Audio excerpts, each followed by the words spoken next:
Minions of the Zoo is a lovable ragtag group of misfits that sprang up initially as a fan group to Ranting Monkey, Scribelite, Some Dumb American, and their joint Lords of the Night livestream show.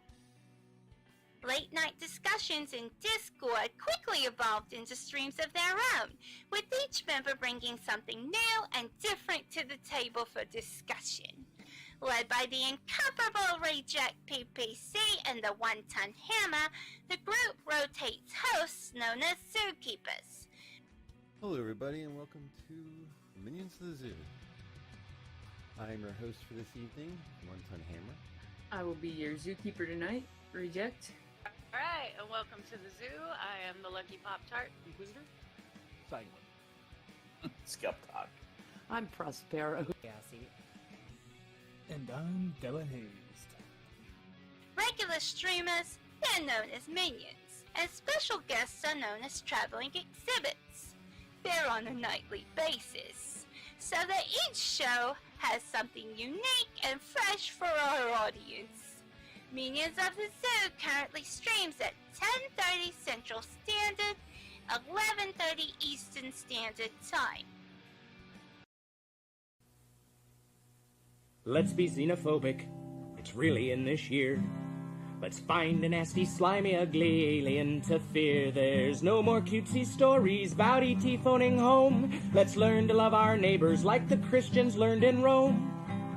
We know we ought to hate them, they're different, you see. We've seen they're mean and ugly on movies and TV. The folks that ought to know have told us how it's got to be. The gospel truth is found in scenes from Alien and V. Let's wipe out any life form that seems to be a threat. We'll serve them up a genocide they never will forget. 'Cause if we miss a couple, they'll breed a couple more. And soon we'll all be hating twice as many as before. 'Cause the aliens can never be as good as humankind.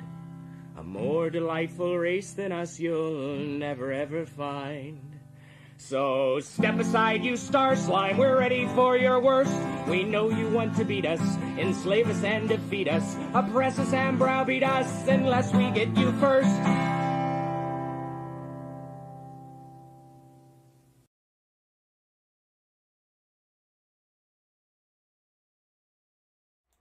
Good evening, everyone. Welcome to the zoo. I'm your zookeeper tonight, Inquisitor. Minions joining me is Shadygrin. Yellow. Yellow. You don't look very yellow to me. Quite good. Eeyore should be joining us in a bit too. So, how are you this evening, my friend? I'm doing all right. I'm just chilling. Lack of and yeah, pretty much. yes. Without any ulterior motives. Oh, well, says you now. I'm just saying. You know. But yeah, I'd say that's good. That's good. I'd say I'm just chilling myself right now, trying to get some of my Xeno armies done. I didn't get as much painting done this weekend as I really wanted, but I will persist. Nevertheless, quiz persisted because I'm a feminist, don't you know? So yeah.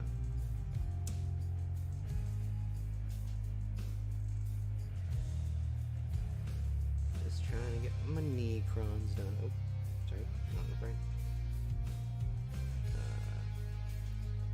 A buddy of mine came over yesterday, and we hung out until like 4 or 5 in the morning. It was good. I hadn't seen him in a while, but we got to talking about Age of Sigmar, and we're trying to like right at the start of the year next year, get everyone together, have their armies all ready, and start playing games. Very nice. That's the goal. That is the goal. Hopefully we can. You got 2 months. Pretty much, yes. To get my vampire army done, yeah. And you've already got the vampire army started, so that's not exactly. Yeah.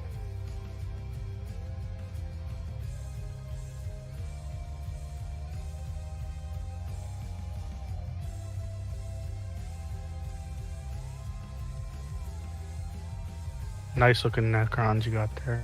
Thank you. I say it's been a long time. I actually started this army and started painting it all while I wasn't able to do it on stream, so this is the first time I'm actually streaming any Necrons being painted. But yes, this is an army I started at the tail end of August, and I've already got, God, a lot of minis painted. I have pretty close to 50 models already, like, fully painted for it. So, hold on a minute. I need to hear something. Oh, okay.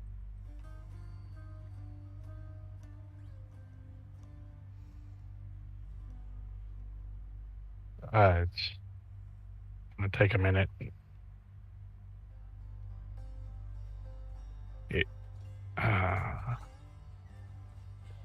Okay, yeah. I'm coming in pretty loud. You're coming in pretty low on the stream. Okay, I can make that adjustment. Yeah, that's what I wanted to hear, but I needed to hear my voice too. Okay. So, oh wait, you're coming in loud and I'm coming in soft. Okay. Yes. Is that okay? I'm saying, unfortunately, my problem is that the perspective for me for how much I can monitor my own microphone is pretty low, because like I can't obviously hear myself, and if I turn on anything that allows me to hear myself, you'll get a feedback loop, and that's no good. Yeah.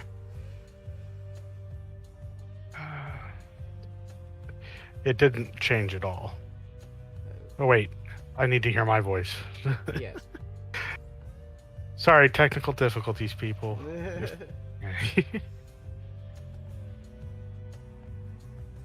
Well, the unfortunate thing is that I can't really turn myself up at all, but I can turn you down. Okay, I'm a little lower now, it seems. Okay, I can just talk louder, is what I'm gonna have to probably do. Yep, I'm about the same, sorry. Alright. Oh well. We'll work with it. Yep.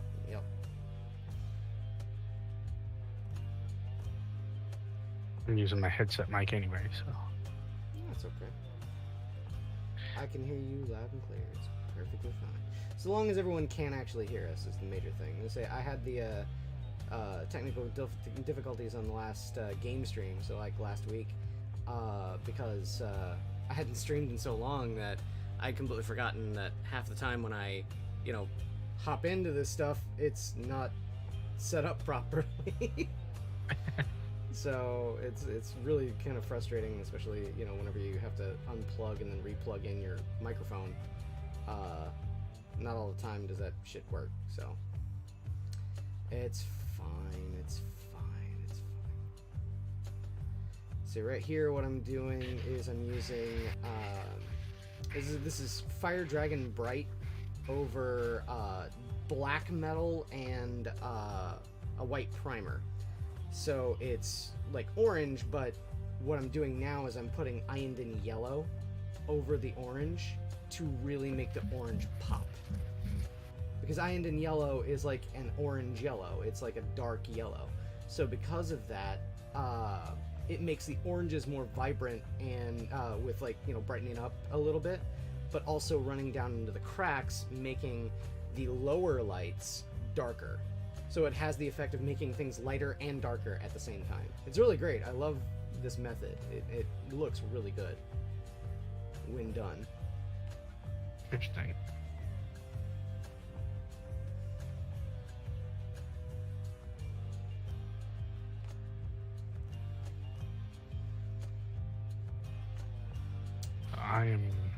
These are my immortals that I'm working on right now. I've got a grand total of 15 immortals to get done, and 10 warriors, and that's all the stuff that's just primed and painted right now. After that, I've got 20 more warriors and 5 more immortals. But I gotta strip the warriors, so it's gonna take a little bit longer for them.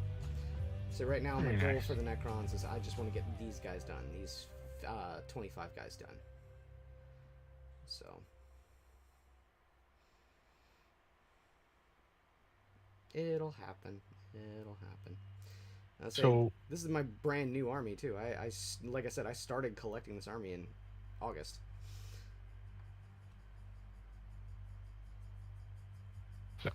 have any Halloween rituals other than working? Unfortunately, yeah, it's only going to be working. But what's interesting is that the place that I work, they actually have this whole thing about, like, do you celebrate Halloween? Do you want to come in for your shift in a Halloween costume? And I'm all like, I'm thinking about it. I'm like, I think I might, because there's going to be like this Halloween costume, like, you know, contest going on at my workplace. So I'm thinking about coming in like a little bit early tomorrow in my full costume. And what I'm gonna wear is I'm gonna wear my Witch Hunter's Ren Fair costume, like with my full armor and everything, just to take the pictures. Because here's the thing, right? I'd love to, and I think it would be really funny to go around my the warehouse that I work at in full fucking armor. But Yeah, I don't think it'll work for you. imagine driving a forklift in armor. Yeah. Just make sure it's not, you know, yoinked. 'Cause I imagine that wasn't cheap to put together. Actually, it's a lot cheaper than you might think. I'm just gonna say that. Mainly because I bought everything on fucking Amazon. Amazon sells a lot of crazy shit, man. A lot of people don't know. Sleeping on Amazon, but holy fuck, man. You can buy a house on Amazon. Did you know that? Yeah, I think I do that. Yeah. You can buy an inflatable hot tub on Amazon. It's for, you know, all the Twitch thoughts. You know, Jeff Bezos has his bases covered. You know, it's fine. He knows what he's doing. He knows what he's doing. Well, Amazon does own Twitch, so he exactly really does the know point. That's exactly the point that I just made.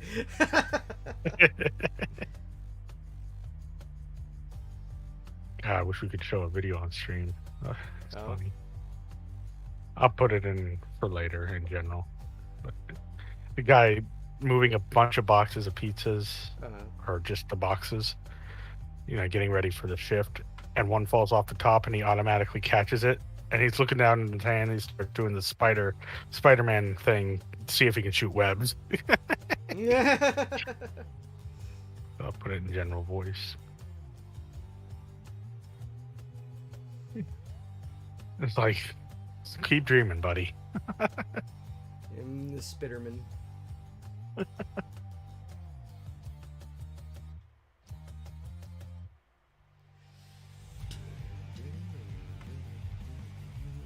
I had a Halloween ritual, which was play a spooky game or watch a spooky movie, or spooky-ish movie, because I don't like spooky movies. Man, see, that's the thing, man. It's you and I are friends. You and I are good friends. I just don't understand this, man. I fucking love horror movies. It's like one of my favorite things. I am easily affected. At least I have been from up and through high school. I honestly thought Chucky was haunting my room. Oh, well, okay, yeah. It's not something I liked admitting to, but I saw only less than 5 minutes of Child's Play. That's it. That I never saw the whole movie. I just saw a point, the most innocuous, pointless point of the movie too. It was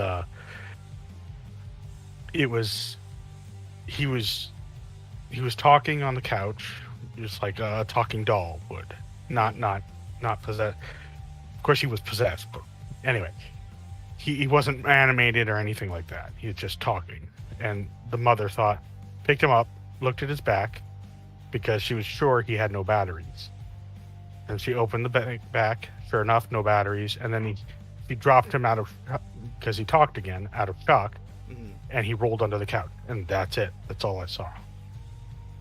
It's a good movie, though. I say, well, the first one. Yeah. The first one. I never saw anything else of that movie other than the trailers, and that was enough to haunt me my entire life.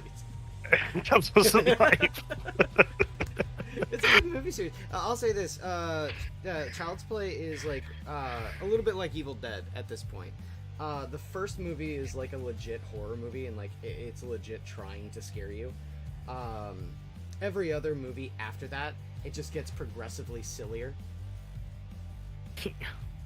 So. And then the other one was, I think it was either a Twilight Zone episode or an Outer Limits episode with dolls. I love Outer Limits, man. A lot of living dolls kind of freaked me out, and my sister had a lot of talking dolls as a child that would not shut up when they were behind the couch in her toy box.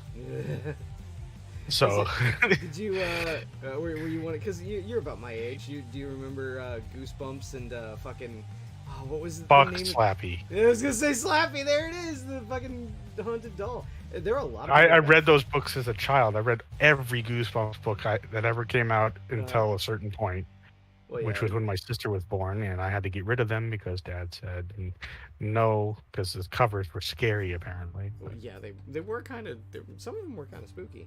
Not gonna lie. Yeah, but it's weird. Like some of them were like really lame, and then other ones are like, holy shit, this is a kid's book. Yeah, I did those ones. The ones with Slappy really screwed with me though. Oh, yeah? I don't like dolls living. Yeah. It's really weird that you would say that though, but because there's the whole living doll thing in Ravenloft. You know, when we're playing. That's why I worked it into my character.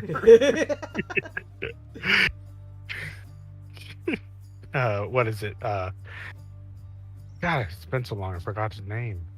Piddlewick. No, not Piddlewick. My character's name. Oh, Ozaki? No, the other one. The warlock, celestial warlock. Oh, okay, gotcha. I don't remember his name either. Holy shit.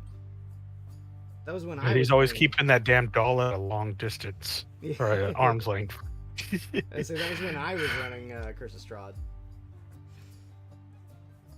Yeah. Yep. That short-lived stream we did. Kind of sucks. I'd like to go back and do some of that stuff, but it's hard to get everyone together to play games and stuff like that these days. Even virtually. What's up? Post that in general voice and dungeon chat because it's a gender bend of Vulcan. Ah. It looks pretty damn good too. I'd love to be able to draw like that, especially the armor, because I do want to eventually start drawing my D&D characters. Mm-hmm. But I mean, I was talking with Adam earlier, and he advised me, and I remember half of it now, because I'm terrible. I'm a bad person. I remember figure and something to practice if I want to do like D&D characters and stuff. Yeah. It's a once I get those down, that last image, because that's her nude, right there in the torture device. Oh, I didn't see that. Yeah, my bad. Oh, that's fine. I should probably remove that from the chats then. I say no. It's a really he's really good at rendering like the female Primarchs. That dude. God, I can't remember his name, but yeah, he's like I believe South Korean artist. Oh, you followed him? Oh yeah. He's got. Is he worth it? Oh yeah. All of his art is fucking fantastic. Okay, and I'm following him too. I follow him for about this. Well, I followed back when I was like really on Twitter. Followed him for the same reason I followed Ari, because the whole gender bent Primarch thing, it was just skin deep. It's sexy women. It's not. We need to change the lore. Yeah. It's not political in nature at all. It's just hey, this is a sexy woman. Anyway, I'm a red-blooded back man. to the Halloween. I'm not gonna sit here and say that I wouldn't ogle a sexy woman, of course. Yeah, we're only human. Yes. Here on the Manions. No. Not only human. Humans are superior, obviously. Yeah. So back to my Halloween thing. My Mhm. rituals usually just amount to playing a game or a movie, and I had planned by tomorrow to watch. So probably tonight. Abraham Lincoln Vampire Hunter, because I keep procrastinating that all month. Have you seen John Carpenter's Vampires? See, I draw the line at the Thing. Well, the Thing is a really good movie. But, I love the Thing, Yes. but it turns my stomach to a point, and I can only handle it like once a year or once every other year. It's a horror movie, John Carpenter's Vampires. Red Letter Media recently did like a retrospective on all of John Carpenter's movies. Vampires did not rate very high. It's not a great movie. I like it. Okay, it's not high art. It's not Citizen Kane, but it's not trying to be. Okay, there's bits in it where James Woods, who's the actor for the main character, right? James Woods is making fun of a Catholic priest, like when he says when he interrogated him, like beating him in like the streets and stuff like that. He was all like, "Did you get wood? Did you get the wood there, Padre?" It's crass, it's boorish, and stuff like that. It's a dumb action horror movie. And if you know that going in and everything, you're not expecting anything higher than that, you won't be disappointed. It's an okay movie. But yeah, if you go in there expecting like, fucking Big Trouble in Little China or The Thing, you're gonna be horribly disappointed. Big Trouble in Little China was a goofy ass movie, and I loved it. I love that movie. It's one of my favorites. And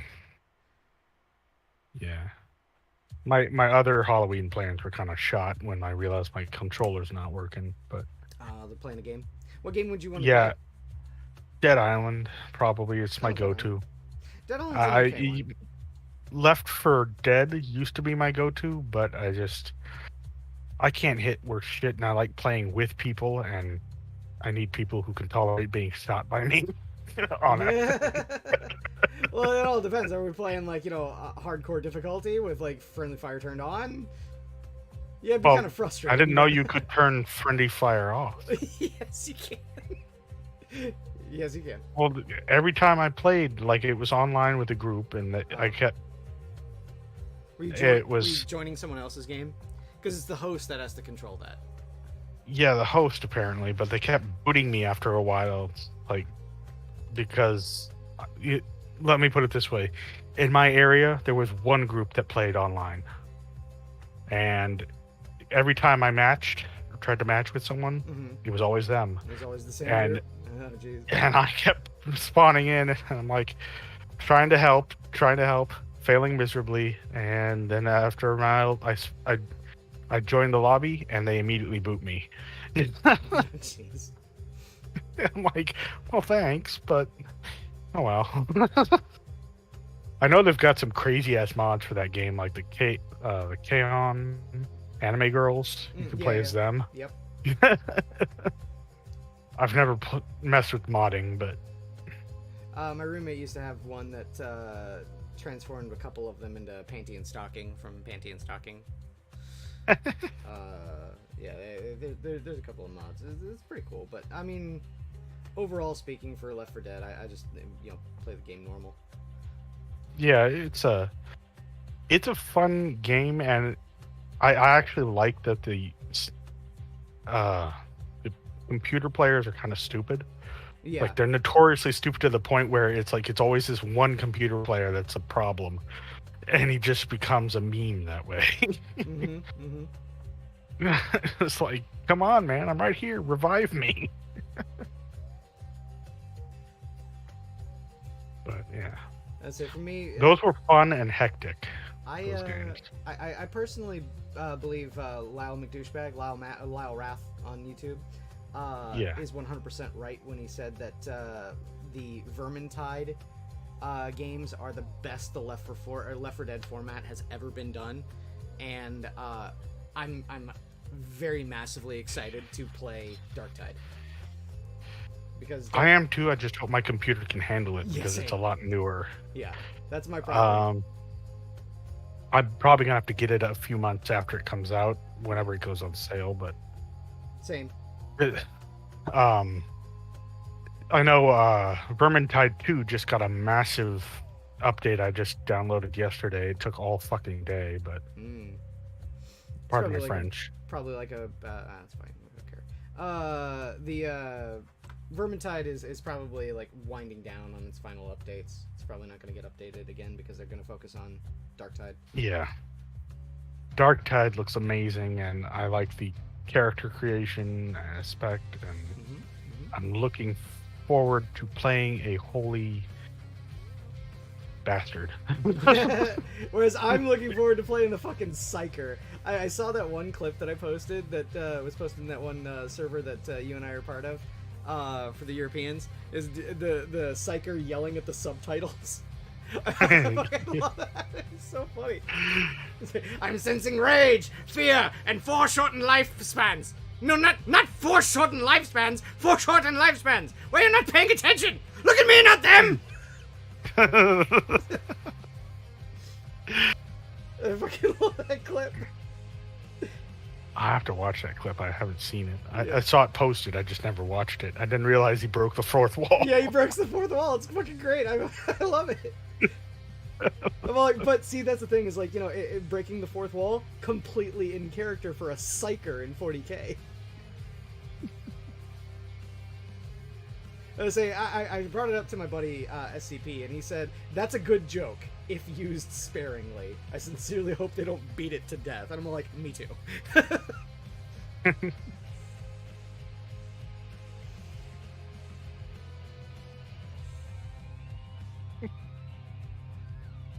I linked you the video. I watched like a good portion of an all Ogren mission playthrough.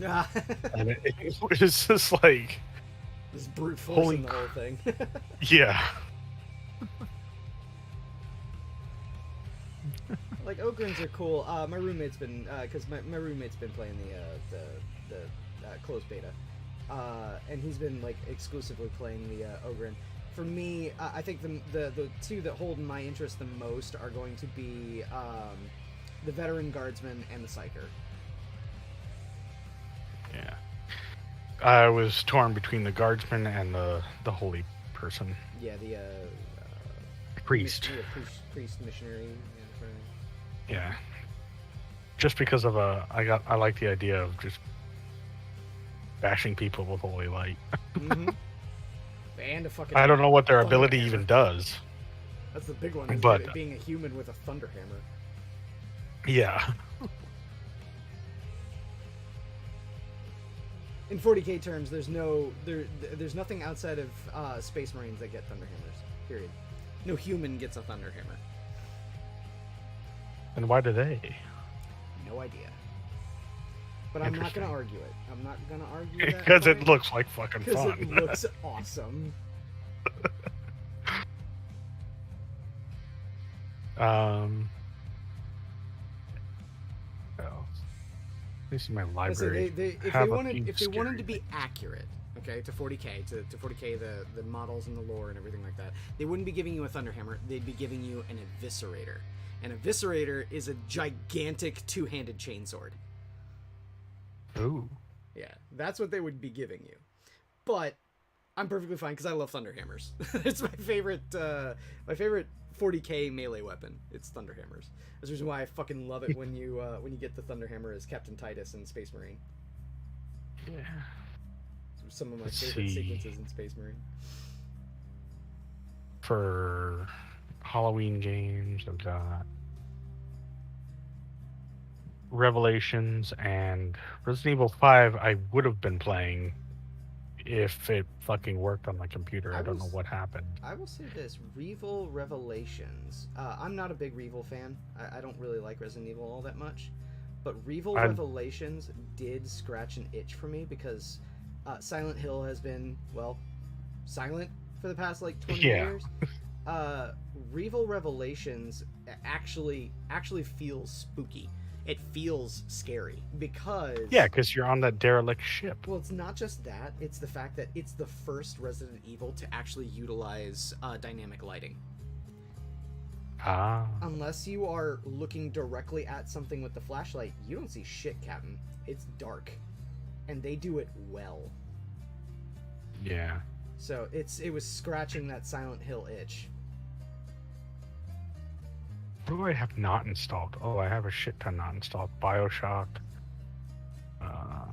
Some Castlevania games. And speaking of, by the way, the whole news thing, Silent Hill, new Silent Hill stuff. I'm really looking forward to Silent Hill F. That looks so cool. Would say I'm looking forward to Silent Hill, but I've never played them, and I'm not the biggest fan of horror unless it's corny and unbelievable. No, well, Silent Hill is... I like Silent Hill because it's fucking psychological. It, like, gnaws and digs at you, and I fucking love the atmosphere. Now, I'll say this. If you want corny, play the first, 2 Silent Hills. The voice acting in it is not very good. People say that it's, like, the atmosphere in the scenes where they're not trying to build any sort of story, where, like, it's just you playing the game, it's spooky as fuck. Like, it is downright one of the scariest games you'll ever play. And then when James Sunderland opens his stupid mouth, it's like Neil Breen sitting going like, "Who am I? What am I?" I love that clip. It's Yeah. just so fucking weird. So it's like, that's part of the charm of Silent Hill 2 is the fact that you're fighting with the dichotomy of like a legit scary experience with a like absolutely atrocious voice acting and like all this kinds of stuff. You could say, and people have said, that Silent Hill has an incredibly pretentious storyline. I think those people are probably a little bit too full of themselves. Yeah, I'm calling you out, internet historian. I love your videos, but fuck you on that assessment.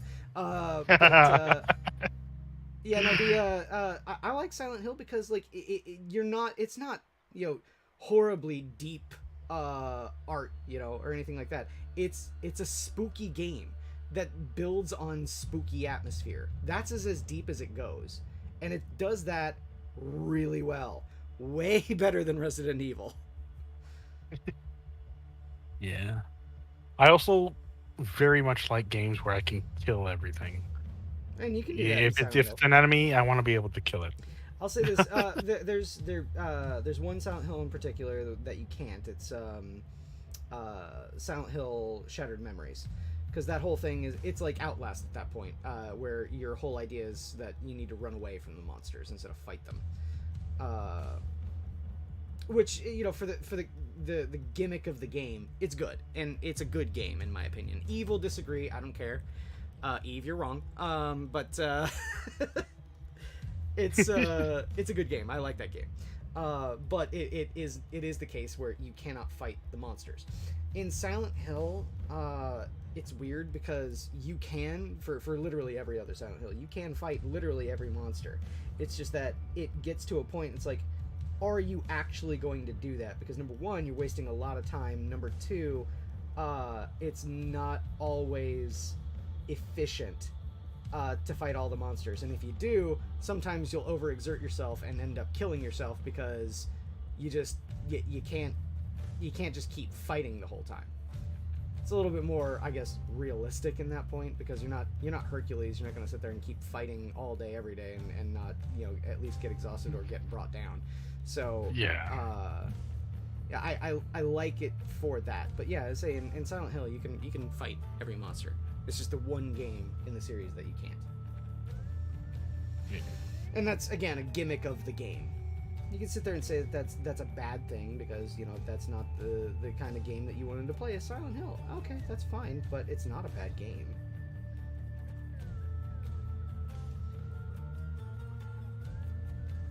I used to have a tradition, because like you said, you have a tradition of watching, a horror movie and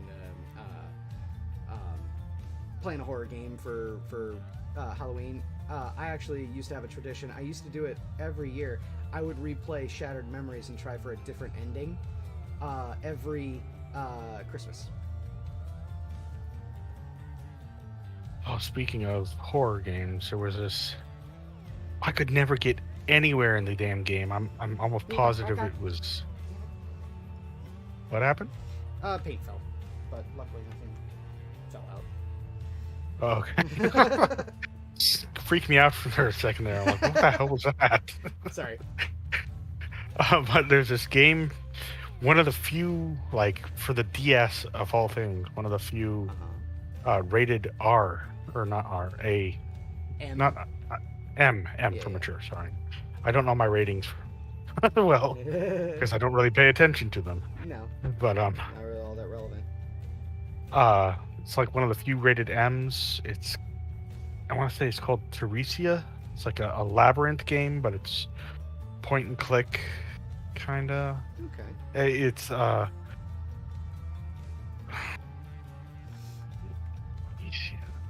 There's I say talking about DS and horror games. There's one DS game. I thought you were gonna bring this up. It's called Dementium. It's a yes, first, I that's my other favorite. yeah that first I person used. shooter game. Yep, I love that. I game. never played the second, but I say I have the second. I haven't played it because I haven't beaten the first yet. I'm literally on the last boss of the first. are you fucking kidding me? Huh. $150 on Amazon I'm not for shocked. Teresia. I'm really not. See, some of those games can get really rare, and when they are rare like that, they cost so much money. Like, Yeah. I'm wondering if I have it, and I don't want to sell it because it's hard to find. Yep. I say that's What? you know, you and I have had this conversation before in DMs. You know, I'm sitting on a fucking retirement fund in non-liquid assets. I've got so many old. Hold on to games. Dementium 2, $500. What? Really? One-time payment on Nintendo DS. I don't know if that's new. Yeah, that's new. But it's $500 on Amazon. Huh. Is it like the only way that it's being sold? Because I don't have it new. It's out of its cellophane. It's used. Used is $159, Okay, 150. but still, that's not that bad for a No. DS game. No, it's not. See, a lot of people slept on a lot of those weird, niche DS Obscure games. titles. Yeah. Yeah. And now that their DS is like entirely out of production, people are going back and saying, "Oh my God, this game was so good!" And then people are saying, "Well, I want to play it." And then the price gets Well, I jacked up. still say hold on to Dementium 2 for other reasons because the team that made both Dementium games, apparently the creators are at each other's throats or were, Oh, yeah. and they split up a long time ago. So that company's defunct. They're never going to get a remake or a remaster. Oh, cool. Okay. Unless it's like completely bought from somebody. But Gotcha. I don't know if they both hold the rights or one does. Makes sense. Okay. Yeah. I regret getting rid of my Dementium. That's all.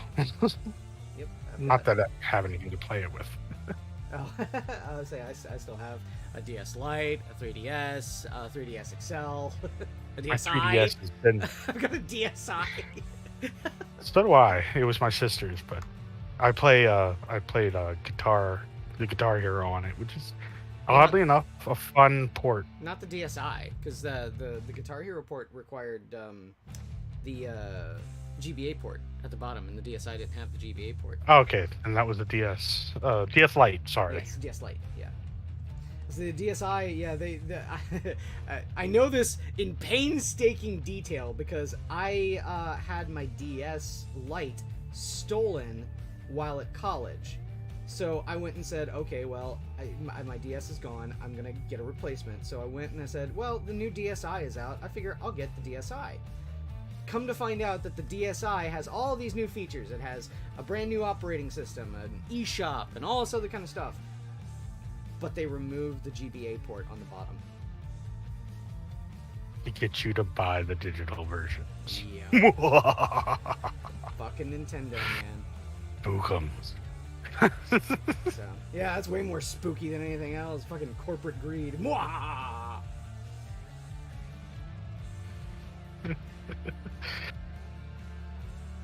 So, I do not like this new YouTube layout. yeah. I can't tell how many people are watching or if any. Oh well.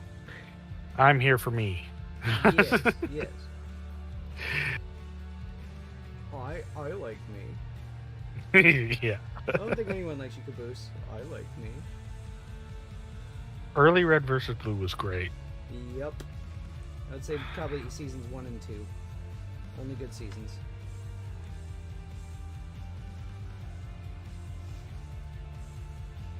I noticed before my other older friends, not really friends anymore, but I noticed early on that they were latching on to the growing movements. Yup. And I bailed quickly. So I'm not shocked that Rooster Teeth dropped fucking Motor Knight. Really. Motor Knight? Motor Knight was the pilot that Rooster Teeth picked up, done by Flash Gits. Oh. And now knowing what we know about Flash Gits, and especially one of their most popular cartoons, Racist Mario, do you really think that Rooster Teeth, with the shit that they bought into, would tolerate fucking Flash Gits? Probably, hell no. No, they wouldn't. They not even remotely. Now I'm curious because I never even heard of this Motor something. Yeah, Motor Knight. Motor Knight. Yeah, what it was that they had, Flash Gits had this web series that they did. It was they filmed it like a documentary series, where Tom and Don were like documenting the whole process of them trying to make, pitch, and eventually sell and distribute a TV show. They called it Show Quest, and the show that they kind of settled on and then got pretty far in. Like I said, they actually were in talks to distribute Motor Knight to Rooster Teeth. Was the show called Motor Knight. So. Huh. I say I love fucking Flash Gits, so seeing that kind of stuff and then seeing how they were treated by fucking Rooster Teeth, even though if you listen to the Cream Crew podcast, which is Meat Canyon and Flash Gits, they talk about some of the stuff. Tom and Don are like apparently really, really funnily autistic, like to like random ass people that they encounter. And apparently they have like these really, really funny but really, really cringy stories of them interacting with people from like, Rooster Teeth and all that kind of stuff. They tell these stories and you're sitting there going like, I'm feeling such secondhand embarrassment just from hearing this story. But, they're just so unrepentant in everything they do. It's like they're just wearing their horrible, horrible cringe with pride. So good on you, Flash Gits. I love you guys. Keep it up. I love your cartoons. So. And they're probably, I think their most popular is their series. The Furry Apocalypse stuff. Furry Apocalypse stuff. I don't know if that's an actual chapter they're using or a homemade one. That's Space Marines. Oh, the Space Marines and Furry Apocalypse? No, those are Black Templars. Yeah. Oh, Black Templars. Okay. I don't know enough. Sorry. Okay. Yeah, they're using the Black Templars, and it's funny too when you read the Black Templars and like their lore and everything like that. It's so apropos. It makes so much sense that they'd be the ones who are running around the universe just absolutely murdering furries. It's great. I love it. But the Flash Gits are great. I love their content. I love their channel. They're great. I love Flash Gits. Them and Internet Historian. I always love their ads. Oh yeah, no. In terms of like your stupid sort of fucking Raid Shadow Legends. Raid Shadow Legends. All of those guys like because Raid Shadow Legends again, like everyone always says, like if I hear that game one more time, but Tom, the exception. Yeah, well, Tom actually incorporates that whole spiel into a fucking ad. I love it. There's a bit where he's like, have you heard of Raid Shadow Legends? Of course you have. It's everywhere. I swear to God, if I hear about that game one more time, I'll download it immediately because it's fantastic. That's the way you sell a product. Tom is fucking a genius when it comes to this shit, and I love all of their ads, like for their NordVPN, their Raid Shadow Legends. The ads 90% of the time are just as good, if not better, than their cartoons. Yeah, I said it. Some of their cartoons go a little far for my taste, but I don't knock them for it or anything. I'm a little squeamish, that's all. Oh. Yeah. I love all of them. I've never disliked one of their cartoons. I don't think I've ever disliked any video unless it's like blatant crap. Yeah. Like it usually has to do with somebody overinflated opinion of themselves is when I have a problem. Yeah, that's a good. And I don't know how much of Cream Crew you've actually watched or listened to. Did you know that that's their podcast? Their podcast, right? Yeah, I haven't listened to any of it. Okay, so I know of it. Tom, the British guy, between Tom and Don, actually got denied housing because of racist Mario. Oh wow! Like someone sent the landlord for a place that he was prospectively going to move into a link to racist Mario with this whole like we don't want him in the neighborhood sort of thing, and he's just like he got denied housing because of a stupid fucking jokey YouTube video. And this was in Britain? No, this is in fucking Texas. Oh fuck that! That's bullshit. It must have been at least had to be Austin at least. I think it is. I think they live near. Because Austin is like the current. It's like the San Francisco of Texas, from what I understand. That's what I've heard. Yeah. I just think like hearing that story, I'm just like, man, people have no sense of humor. Because like, how could you watch that and think that anyone who made this holds like a genuine hateful opinion? It's funny, stupid video game references. And even then, like racist Mario, the joke is the fact that it's a racing game. Get it? Yeah. Racist. The thumbnail throws it off because it's... Well, it's funny, actually. You know why they had to do that? Because, okay, the thumbnail, for those who haven't seen Racist Mario, number one, I would say stop the stream, go watch Racist Mario. It's really, really good. But the thumbnail it's got this, like, really angry Mario with a Princess Peach in a burqa. And the reason why they had to do that, when they originally uploaded that cartoon on Newgrounds, it was fine. Then they were uploaded on YouTube. YouTube immediately flagged them and took the video down for suggestive and sexual content in the thumbnail. Now, at the very end of the video, it has Kratos from God of War driving around in a little go-kart with a topless Peach and Daisy from Mario, right? And if you watch it unedited on Newgrounds, they're full on topless, titties everywhere. On YouTube, they put big old black censor bars, and it's essentially just everything from it's the bust, not that bust. So from like the shoulders up of Peach from that scene, okay? But there's no titties in the thumbnail, and YouTube flagged it as sexual. So what did they do? They brought the video down and said, okay, we'll just get rid of all the sexualness, and then drew a burqa over the Princess Peach from that specific scene in the video for the thumbnail. And I love it so much. It's so funny. But they had to do that like 3 or 4 times with videos they've uploaded on YouTube.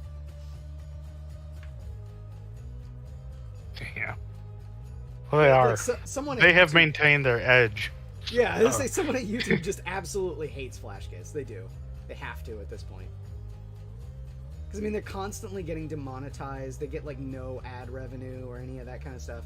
Like, at this point, the only thing that's keeping them alive is Patreon donations, which I highly recommend donating to them because they're worth it. They put out good content, all that kind of stuff. If you want to support good content on YouTube, I highly recommend supporting Flash Kids. They're great. But, yeah, it's like the only money that they get is from, like, Patreon and... fuck, what's the other thing? Merchandise? Well, Merchandise. yeah, and ad sponsorships. So like, you know, NordVPN Yeah. and like fucking Raid Shadow Legend. So yeah, like so when it comes to that kind of stuff, I stick around to the video to the end because, you know, number one, I think their ads are hilarious. Number two, they deserve all of the revenue that they're not getting from YouTube. And it's stupid too because YouTube still plays fucking ads in front of their videos, and YouTube keeps all the fucking ad revenue. It's bullshit. I say I'm not shocked why animators, especially, you know, animators who want to make funny content and are not going to be silenced or, you know, censored like Flash gets. I'm not shocked when those guys get immediately discouraged and just stop fucking doing shit. Yeah. It's ridiculous. That sort of mentality is fucking stupid. I hate it.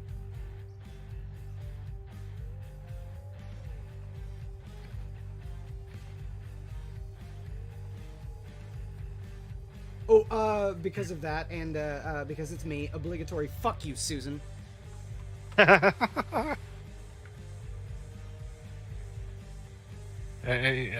don't think he means literally. I don't think he's. Oh no, she's fucking disgusting. Oh god, no.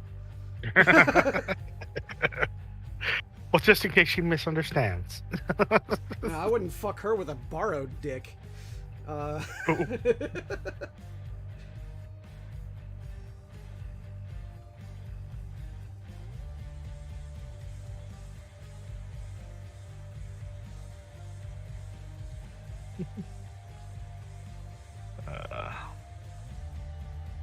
Yeah, so I surprisingly don't have a lot of spooky stuff in my games. Yeah, Shadygrin, not having a whole lot of shady, spooky stuff. I think it really does come down to the fact that maybe some of it, it stems from like early stuff, the Chucky thing. I'm not gonna sit there and like make fun of you or anything like that. I'll tell you this much: Nightmare on Elm Street, the first one, fucked me up as a kid. Like, when did that movie come out? I wonder. Hold on, let me look this up. I'm curious now. Because like in terms of like you and Child's Play, that was me in fucking Nightmare on Elm Street. Yeah, Nightmare on Elm Street is so. Even the first one just kind of goofy to me. 1984. So I can well, no, dude, tolerate it. That first one, holy shit. Let's say they got like all horror movies, especially horror movie franchises. They just get goofier as they go along, whether it's intentional or not. Like Nightmare on Elm Street was intentional. I think they kind of realized that they jumped the shark with Dream Warriors, which was the third Nightmare on Elm Street. But like the first two were actually legit horror movies, and I highly, in terms of like recommendations for horror movies, that one of the best in my opinion. And again, when I was a kid, it fucked me up. Like I had legit. I think it's the only movie that I legit had nightmares on. Now, that being said, it came out in 1984. I was born in 1984. So by the time I watched it, it was already like on home video, and my parents had gotten it from like HBO or something. So because of that, I was probably way too young to be exposed to Nightmare on Elm Street. Which is why it probably gave me nightmares. It's literally the only horror movie to have ever given me nightmares. The other thing that kind of ruined Halloween for me, just since we're talking about nightmares and shit, I had this cool, like hindsight, it was pretty cool. It was a makeup kit for like a Terminator type thing. Okay. Like where you had like plastic, you looked really cheap, cheesy thing from like Walmart. It didn't look real at all to like a normal person. Plastic, like skeleton bits and like like exposed skin, so it looks like you've got like a metal skeleton underneath, sort of thing. Yeah, it had the makeup to blend the plastic piece onto your face and all that. Okay. And that was my big costume. I was going to be Arnold, the Terminator. Yes. And I looked in the mirror and I burst into tears and I just started screaming, "Take it off, take it off." Oh no. I freaked myself out. Was it because it like looked really good, or because it looked really terrible, or? it looked really convincing to me, and was really? like, this isn't me. Okay. This isn't me at all. And like I said, I was a very impressionable 8-year-old at that time. Sure. Okay. Makes sense. Makes sense. Very active imagination, and it was it was eye-opening for me, and I've never really liked Halloween since that point. That and the neighborhood kids were not exactly kind. They played more tricks on me than treats, or even wanted to hang out with me. Yeah, I don't know, man. Like, kids can be dicks. I fucking, and I was kind of an outcast and stuff like that. It's just that, like, by the time I got to the point where I think it would have really legit bothered me, I had gotten to the point where I was, part of the whole punk movement. It's like, I don't give a shit what you fucking think of me. Fuck you. It's the whole, like, buddy of mine brought it up really good. He said, like the goths look at the world and how shitty it is and they get sad. Punks look at the world and how shitty it is and they get angry. I'm like, yeah, I think that pretty much sums me up. Yeah, and then I do want to say, like, just so people don't think I'm a complete fucking wuss. Yeah. I have challenged it over the years, my problems with Halloween and my fears. Sure. I even attempted to go to a very notorious thing for San Diego. Is the Del Mar or Balboa Park? No, not Balboa Park. Balboa Park's a different one. But Del Mar has the fairgrounds will transform into like this massive haunted house. Yeah. You go in and stuff, and I said I'll go with my friend. He talked me into it. It was not easy for him to do, and they even paid my ticket, and I couldn't get through the front door. Really? Because the lady in front, basically the welcome, enter if you dare type person. Sure. Done up full makeup, just a torso, hanging on the wall. That's actually kind of cool. Like entrails. It was really good done makeup. That's cool. But I'm like, if this is what they're put at the entrance, what is inside? What's inside? Yeah. And so I just said, like, nope. I had a panic attack and I turned around and I waited for them at the front. And my friend at the time was he was real good about it. I mean, he shared a funnel cake with me and everything. He says, you don't need to worry about it, dude. It's okay. But I think his mom was a bit disappointed because she paid my ticket. Oh, yeah. I would say there's one thing that happens around here. One of these years we need to get you out here for this, and I think you'd have a blast with it. Okay, it's a place here in town called Elgin, and it's a block party they do called Nightmare on Chicago Street. Okay, but it's a Halloween party. There's live music. People are dressed up in spooky, scary costumes, but it's not a haunted house, if that makes sense. No one's going over the top to make it all spooky, scary. Now there is like haunted house elements and things like that you can go into inside, but for the most part, it's a party. So people are mingling about. You have drinks. There's like 4 or 5 bars that encompass the area, so you can have like a couple of bottles of booze. Hang out, but what they do is they shut off like 4 or 5 streets within the downtown area, and the entrance of it is like a FEMA tent. So you actually have to go through like a decontamination because of like zombie apocalypse sort of thing. They go to the nines for their presentation, but it's not a haunted house; it's a party. Like, you're not going in there with the intent to, like, you're not hearing, like, chainsaws and screams and everyone, sort of thing. You're going in there hearing, like, fucking Michael Jackson's Thriller and shit.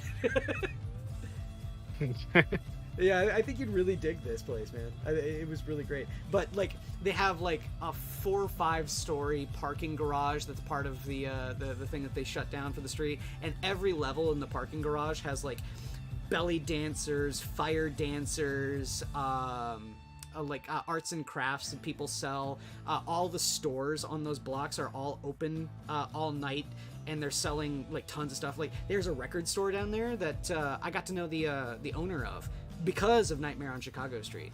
and I bought so many records there, so many vinyl records. It's just a good time, and it's not like a haunted house at all. I think that would be like a good way to shake off the whole idea that it's scary to be scary, because it's not. It's a party. Well, if I ever go out that way, I can promise you I'll probably come along, but as far as drinks and all that stuff, That's fine. so I can't drink. Yeah, no one's required. I never pressure anyone. I've got a buddy of mine that has never and never will drink. I'll have a beer every once in a while, but Yeah. that's about as far as I go. But even then, he comes out with us to the bars. And we're not like forcing him to be the DD or anything like that. No, fucking who cares about that? I say we're all responsible about that. We don't get slosh, and if we do, we call a fucking Uber or something. But when it comes to that kind of stuff, the drinking to excess, I think those days are behind me. I'm not 20 anymore. I drink a bottle of wine, I wake up and I feel like death. So. But yeah, it's like I said, that whole thing. And here I'll look it up and find the video for it, because they actually do have a big, huge video that they put up on YouTube for it, and it's so cool.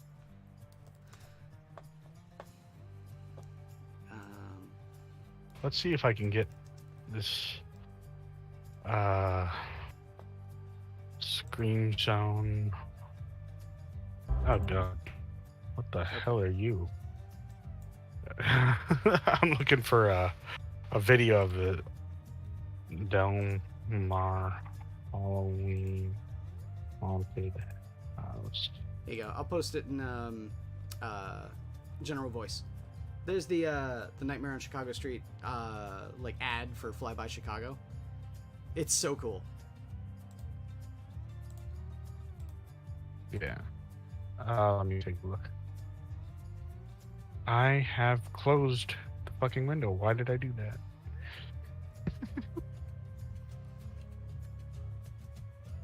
Okay. Nightmare on Chicago Street. Talk to the audience while I do that. That's okay.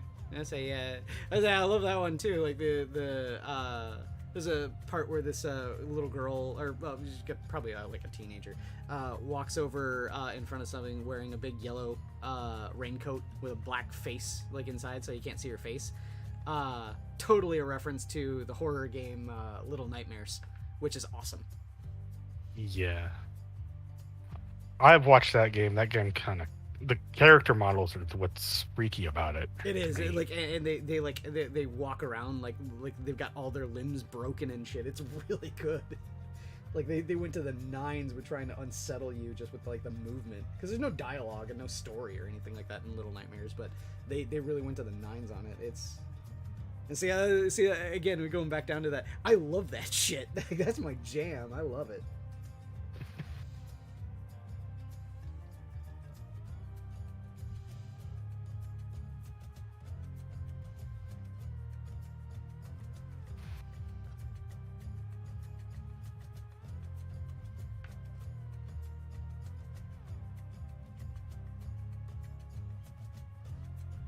And it's funny too, right here, this whole thing, Nightmare on Chicago Street, that was the first time that I met Adam in real life. I talked to Adam, I'm all like, hey man, there's this thing called Nightmare on Chicago Street, you want to go to it? And he's all like, yeah, I think I can, because we found out that we live near each other.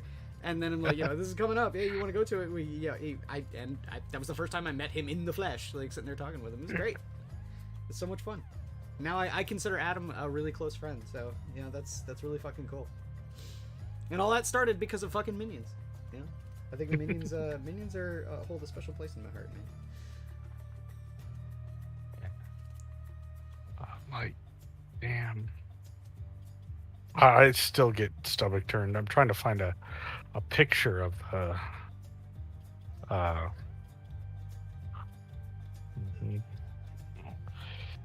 somebody's got to have one of the Bayard haunted house thing. Oh, the torso lady. Delmar, yeah. I want to see torso lady. That sounds awesome. Yeah, they did not spare anything with her. Like,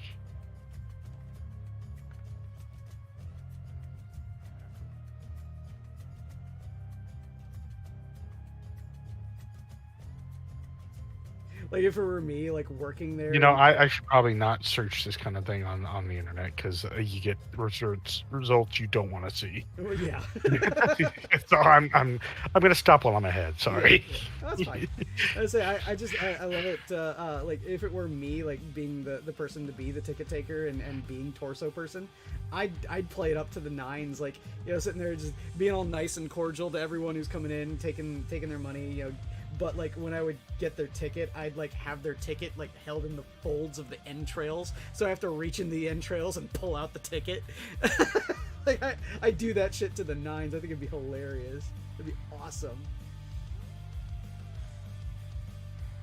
The weird thing about me is like Shadygrin and stuff, right? Shadygrin was the idea. I got the idea from Venom. Basically, his smile in his eyes Sure. in a shadowy alley. And then like growing up, I've always loved the idea of the Grim Reaper, the immortal fear of death, essentially. Yeah, mortality. And yeah. Mortality. Various cultures have their own, each have their own Reaper sort of thing. Sure. Like the Headless Horseman is the Dullahan, and there's even the Revenant, which is what my current avatar is supposed to be, like a red panda Revenant. And that is, I just love the concept of all these spooky things, but I don't like spooky things. That's why I think the reconciliation for that really does come down to the fact that, you know, I like the spooky things, but I don't like the spooky things. I think it just comes down to the fact that you got to be really picky about your spooky things. And even then, that's not a bad thing. I mean, I love horror movies. I fucking love horror movies. But there's horror movies where I just straight up nope out of it. Like I mentioned before to you, there's a movie called a Serbian film. Yeah. For those that know, they know. For those that don't know, don't look this movie up.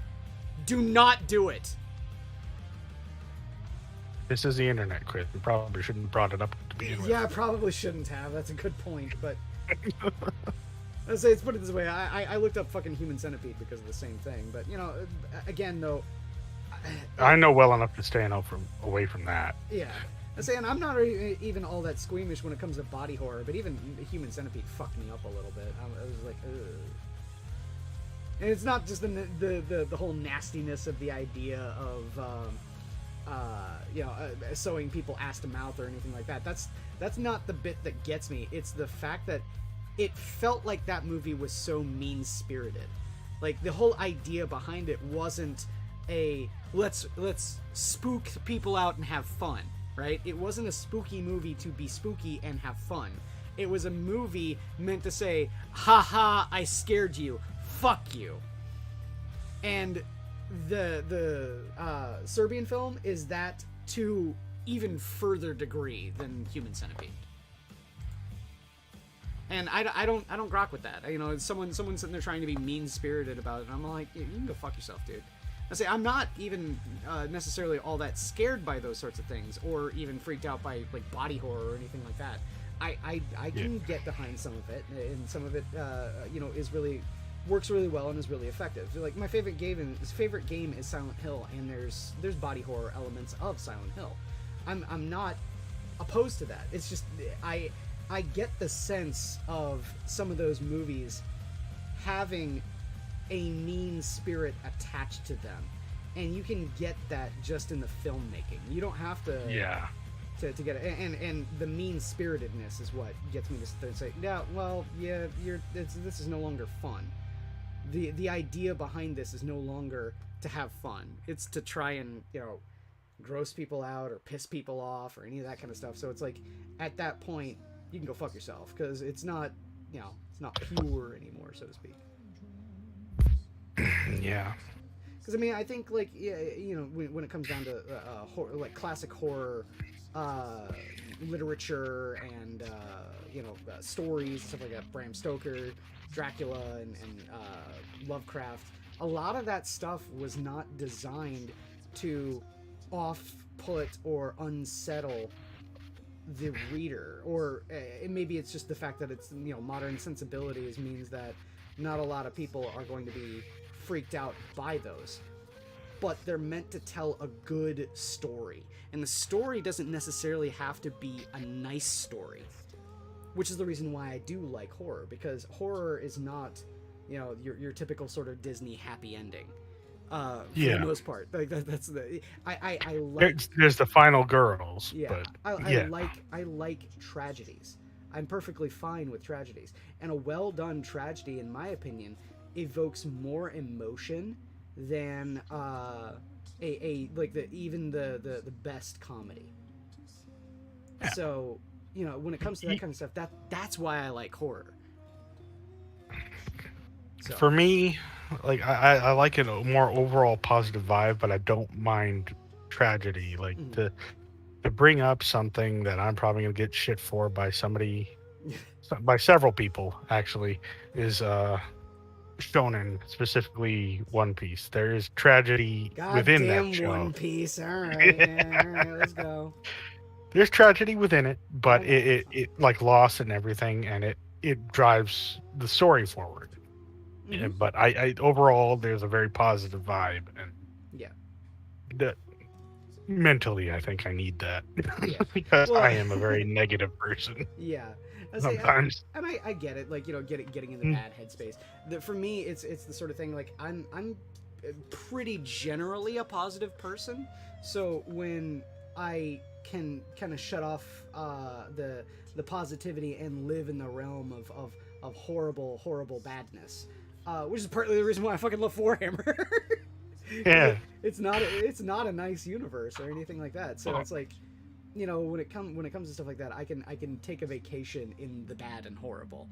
Well, no, see, that's what I get. I love that part of any story is you need a villain and a horrible, something worse than what you're living through to fight and all that crap. Sure. Yeah, and Warhammer is filled with that. It doesn't matter how bad the fucking Empire is. Yeah. There's something worse out there. Yeah, it doesn't matter how bad. And it's coming for you. How bad the Imperium is. All the people saying they're fascists. Number one, they're not.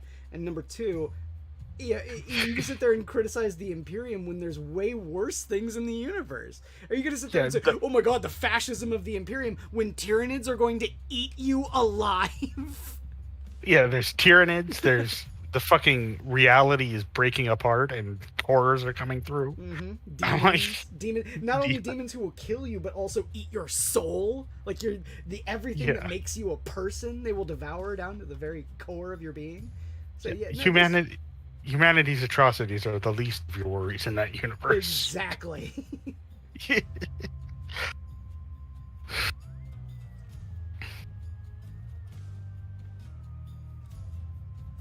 I think, speaking of Warhammer, I think that's where I think the Watcher in the Rain fell short for me.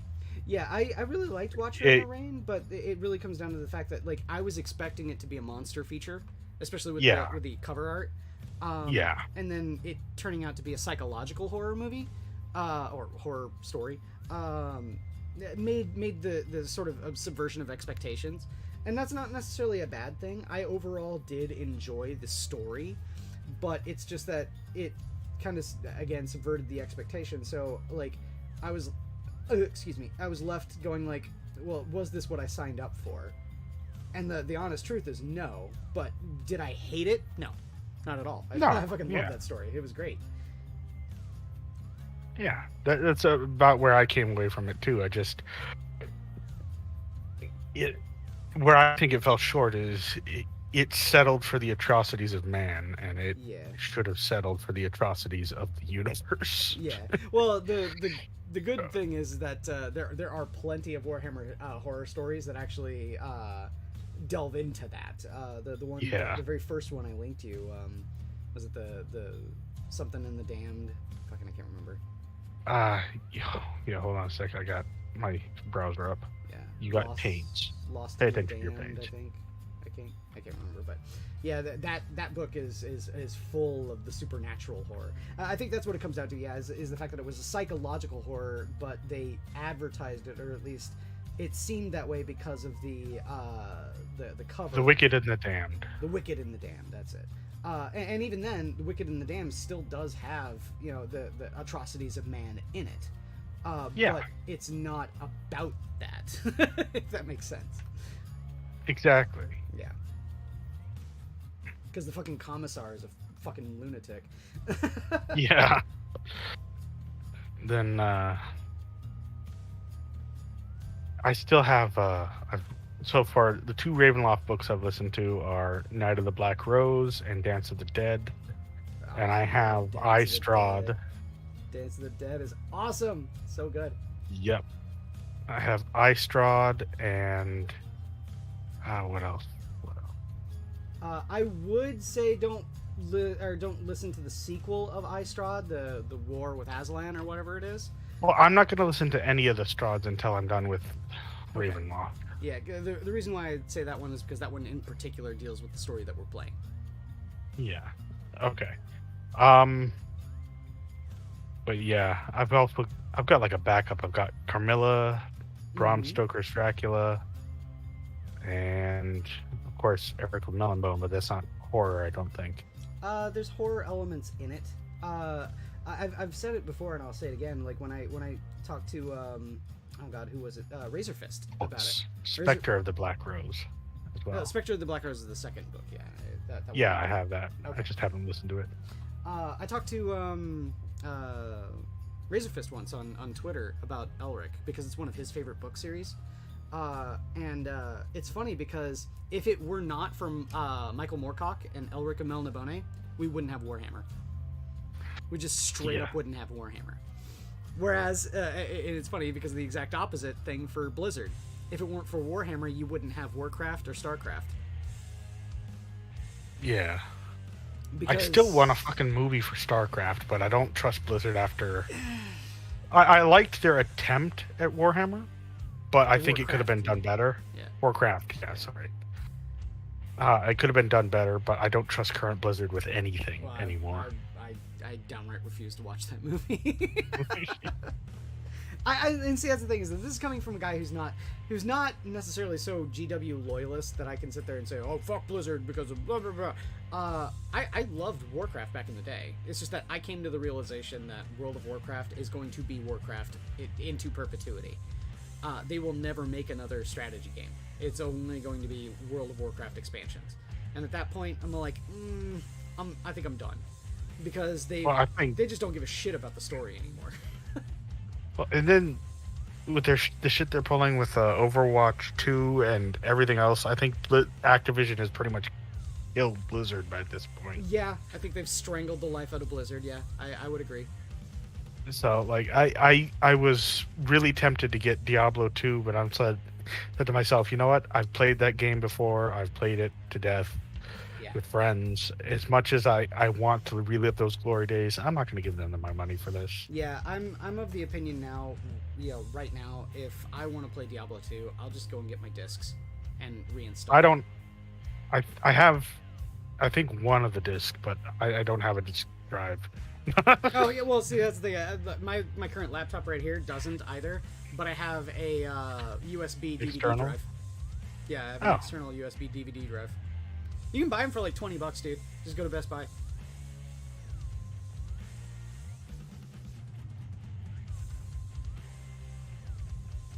But yeah, that's my mentality on it, and it sucks to sit there and say because like Blizzard was my childhood, man. I fucking loved Warcraft and stuff like that. I will say this though, I hated StarCraft, and I still do.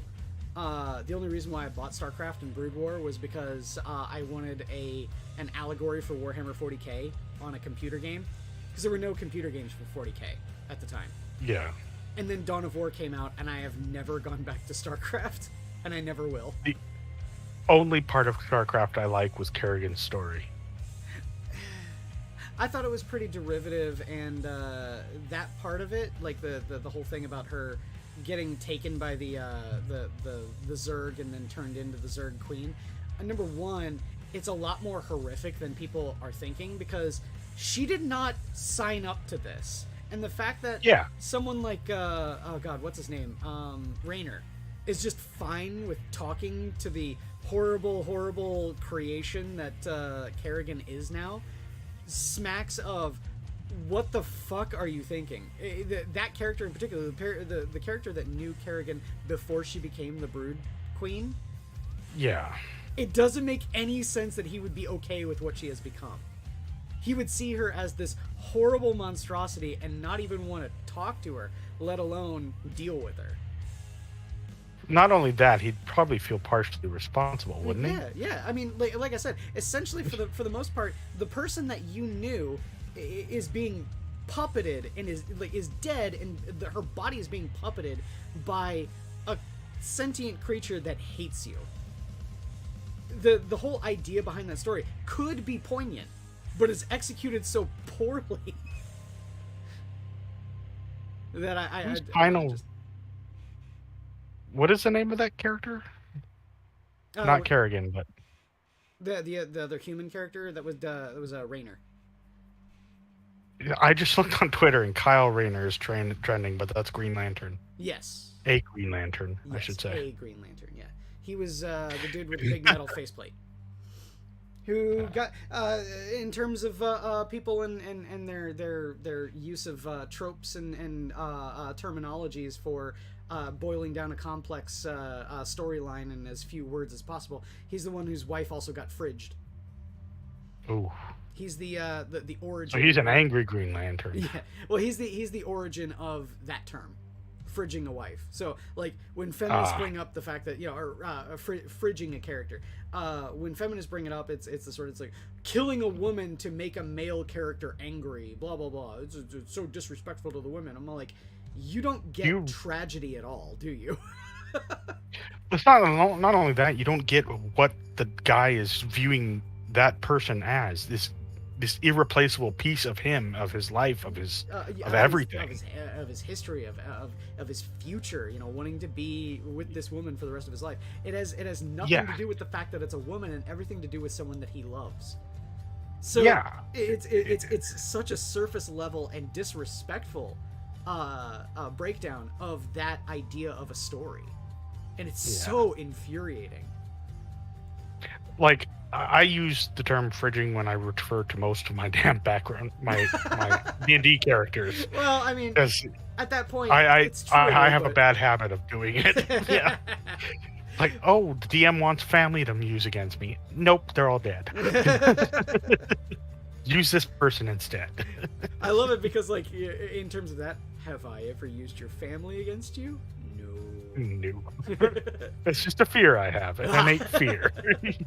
See, me, I like putting the suspense in the moment. That's my favorite thing to do as a DM, which I think I did pretty good today.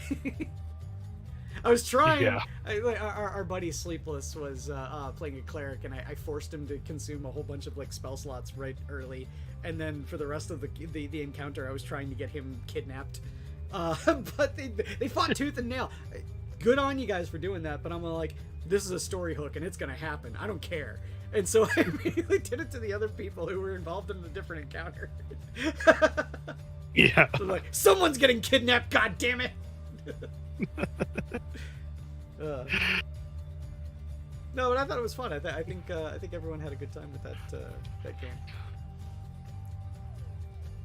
I feel kind of bad for Icy because it seems like her character is always used as like this plot device to get everyone to sit there and say, "Oh my god, we need to save her." It's like she's unintentionally fulfilling the damsel in distress every time. Yeah. But at the same time, it's all like, but it's really easy to do to you, Icy. I'm sorry.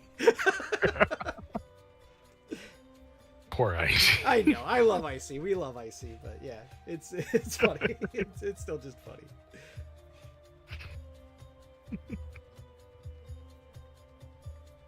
I say I'm just waiting for one of these days when the dice just decide to turn her into the ultimate badass. Like one session where she just rolls so fucking hot that she just becomes a god for a day. Yeah. It's gonna be bad. You know that's gonna be badass. I still remember this is the first time I've ever even seen a rogue do anything, and it was the first campaign with Maya and Icy and everybody, Sanguine, and but the snake. Yeah. She lunged and nailed 2 daggers into that snake, and it damn near, I think, either killed it or halved it. Mm-hmm. And I'm like, holy mother of God! That's... and you were so unsure of she was so unsure of herself at that point. And I'm like, Yeah. why? You just nuked this damn Yeah, you thing. nearly fucking like one-shot it. Holy shit. It's fun. I love that sort of stuff about D&D and telling those kinds of stories. So yeah, I hope everyone's having fun and everything like that. I hope I'm doing a good job. But all right. Well, it's been an hour and a half. I think it's about time we wind down and close up the zoo. Is there anything you wanna say? I can say this right here before we leave. Eeyore, you fucking liar! You said come on, you haven't. You fucking nerd with your nerd hair. But I don't know, I was just joshing. But yeah, say anything. And then anything you want to bring up before we leave? remember, when you go into the haunted houses tomorrow, don't have a full dinner beforehand. Yes. Especially if you're easily grossed out. If you're easily grossed out, and even if you need to run, you'll get cramps. Trust me. Yes. We've been your Minions of the Zoo. Thank you all for coming out and having a good time and watching some paint dry. Hopefully you have a nice spooky month for the few days we have left, the rest of tonight and tomorrow. Have a good Halloween. Happy Halloween, everyone. And be sure to watch tomorrow, where Adam is covering for Mondays for me until I can go on to third shift and take my Mondays back. And yeah, I hope you've had a good time, and take care, everyone. The zoo is closed.